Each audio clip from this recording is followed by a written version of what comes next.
purpose is to help you heal, and I'm your host, Marie Monville. We are going to spend 10 minutes talking about healing. What kind of healing do you need? Is it in your mindset? Is it emotional healing? Is it spiritual healing? You know, there's a lot of healing that we all need, and this is where you're going to find it every week, 10 minutes on Tuesday. I'm so glad you're spending this time with me.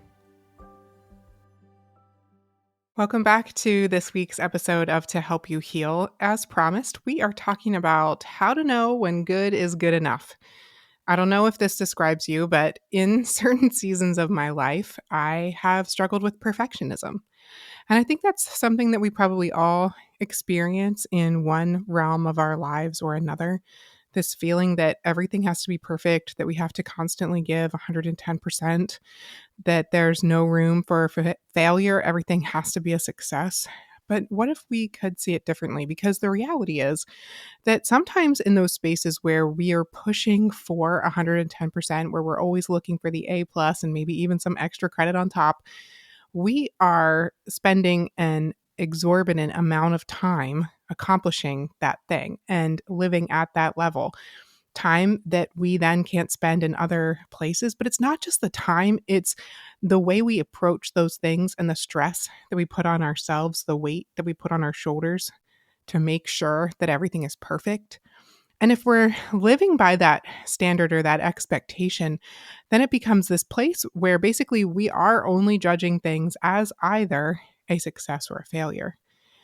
And when we see it that way, we kind of destroy any opportunity for growth, for just being able to say, I enjoyed the journey or I learned this thing. We don't have to feel bad about our mistakes.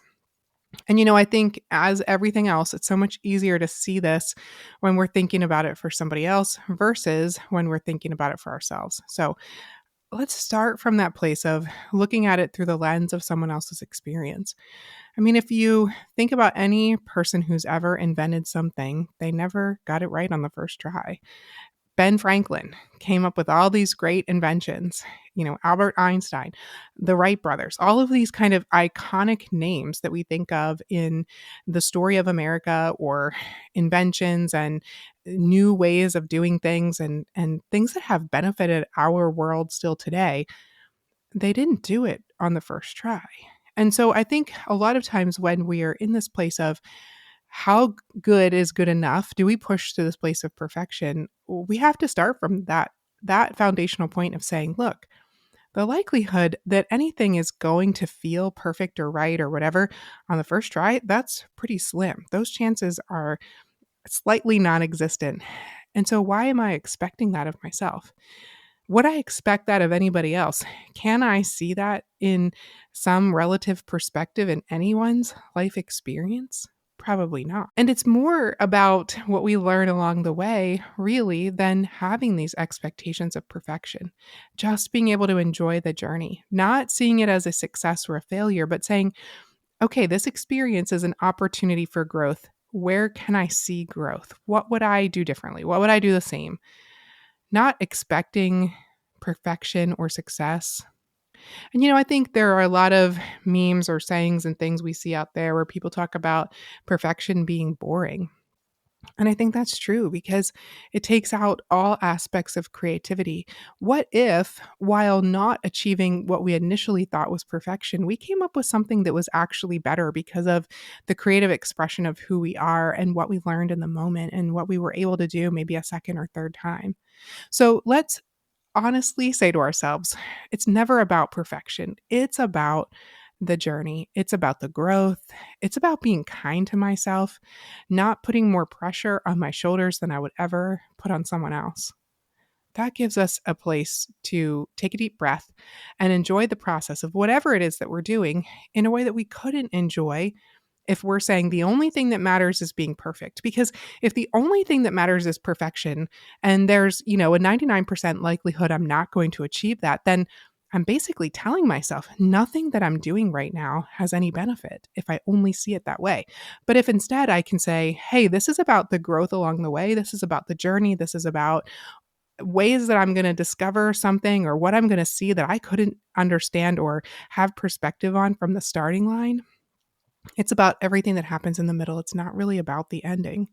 If we can come from that place, I think it then gives us such a better framework to say, where is this spot that good is good enough?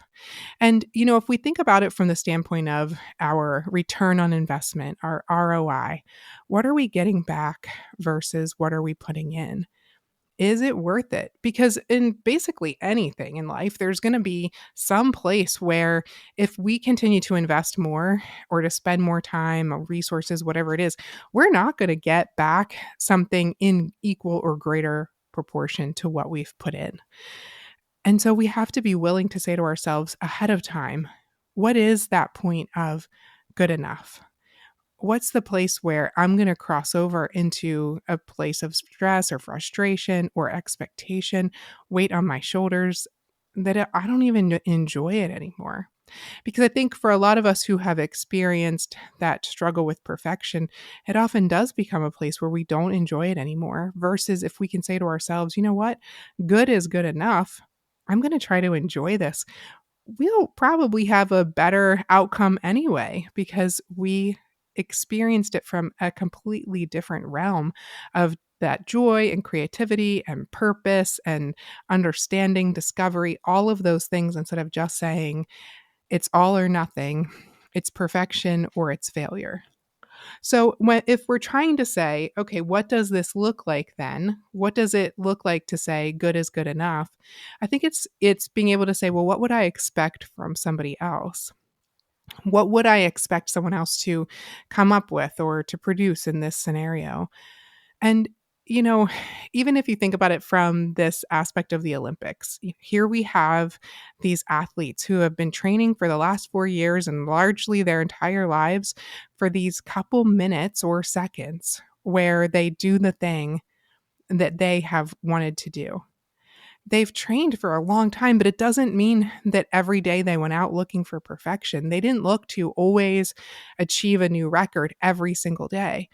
They've trained in various ways and they've given themselves rest days. They gave themselves days where they said, I'm not doing anything today. I'm simply resting because that's good for my body. It's good for my mind. Are we doing those same kinds of things for ourselves? When we're thinking about all of these places where we have high expectations for ourselves, are we just having that same consistent high expectation across the board? Because I think if an athlete trained like that, it wouldn't take them long to hit this place of burnout, mentally, physically, emotionally. And so it's the same thing for us. If we are holding ourselves to these expectations of perfection every single day, it's going to lead us to a place of burnout too, where we don't even enjoy the thing anymore. We want to quit. We want something else because this isn't fulfilling anymore.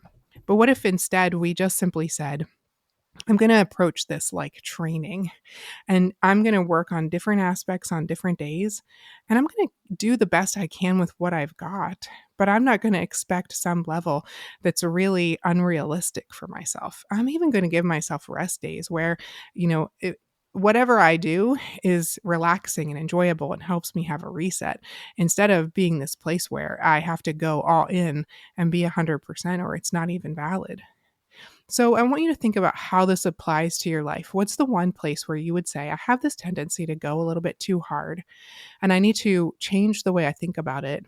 I need to allow myself to say, I'm just going to dial it back today and dial it back and see what happens. Approach it from this place of saying, I'm going to enjoy the creativity. I'm going to enjoy the process and see how you feel on the other side. And is the thing that you came up with then any less quality?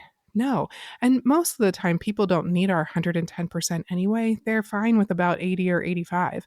When I was going through college a few years ago, I mean, I had a 4.0 expectation for myself and I did achieve that. But in a lot of classes, I wasn't even satisfied with 100%. I still did the extra credit because I wanted even more than that.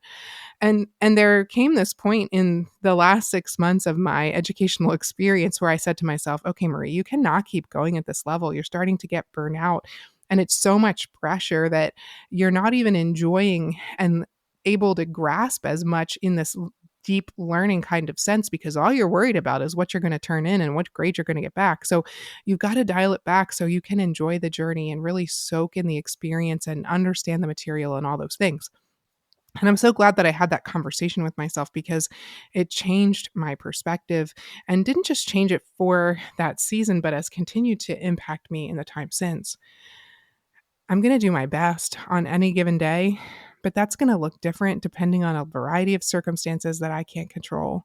And so I want to encourage you to give yourself grace, to just do the best you can with what you've got on any given day, to give yourself breaks where you just rest, to allow yourself to have that reset, to experience the process based on enjoyment and creativity, looking for what you're going to discover along the way, and being okay if you come out on the other side saying, hey, this was pretty good. There are some things that I would do differently next time, but for the first run through, I'm happy with that. Can you say that? Instead of saying, hey, if I don't get 110%, I'm not satisfied. What if we could live life in that other place of saying, what's most important to me is the process and the creativity and the growth? Figure out where you're going to take this and apply it to your life, and I think you're going to see some positive changes. And I always feel like this. If you doubt that this is going to work for you, try it. Prove me wrong. Tell me that I wasn't right. I'm okay with that. But just give it a shot. Reframe just one area of your life and see what happens. And then come back next week. I'm going to share a fun story of a new adventure that I've had recently and something fun that's coming your way quite soon. Come on back next week. I can't wait to share that with you.